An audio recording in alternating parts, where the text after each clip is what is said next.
Mes chers compatriotes, notre pays est en train d'être détruit sous nos yeux. Il est impératif d'agir sans tarder pour empêcher l'irréparable, à savoir la balkanisation du Congo. Une menace imminente qui met en péril notre souveraineté. Nous n'avons plus d'autre alternative. Il est temps de sauver notre nation du spectre d'effondrement. Depuis le 30 juin 1960, notre pays n'a jamais affronté un défi aussi existentiel. La guerre qui ravage actuellement notre territoire menace l'unité de notre nation.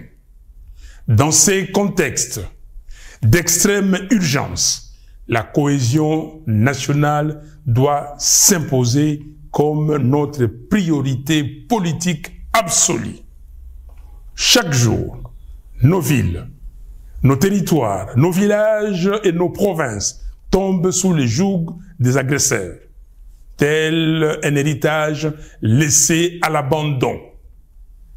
Combien de morts faudra-t-il encore pour que nous prenions pleinement conscience de l'urgence d'unir nos forces, de transcender nos divergences et de trouver une solution pour préserver les 2 345 410 km² de notre territoire.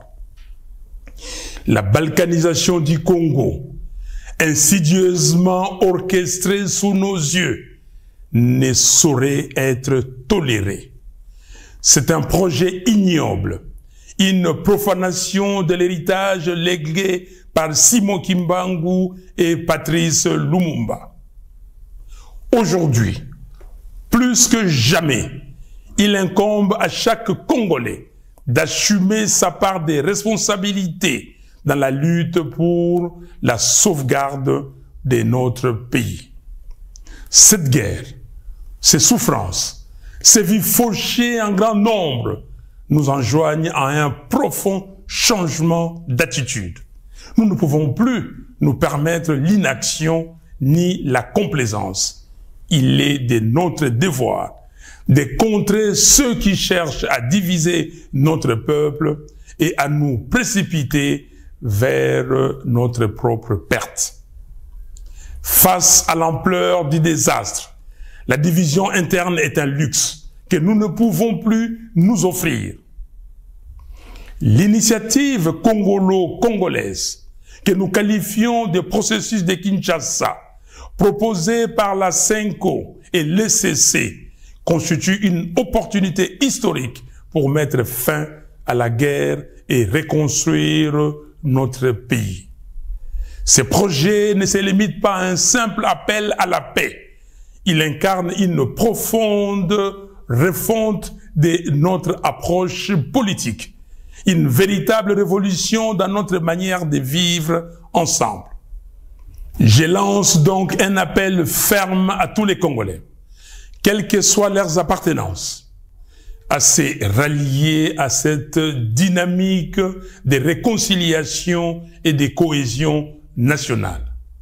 L'heure est à la responsabilité individuelle et collective. Il est temps d'agir pour sauver notre pays. J'exhorte Corneille Nangaa à déposer les armes, à faire prévaloir l'intérêt supérieur de la nation, en pensant à l'intégrité de notre territoire national et surtout à reconnaître les droits inaliénables à la vie de ses frères et sœurs. J'en appelle à Joseph Kabila afin qu'il se remémore tout ce que le Congo lui a donné et qu'il s'engage résolument en faveur de la paix.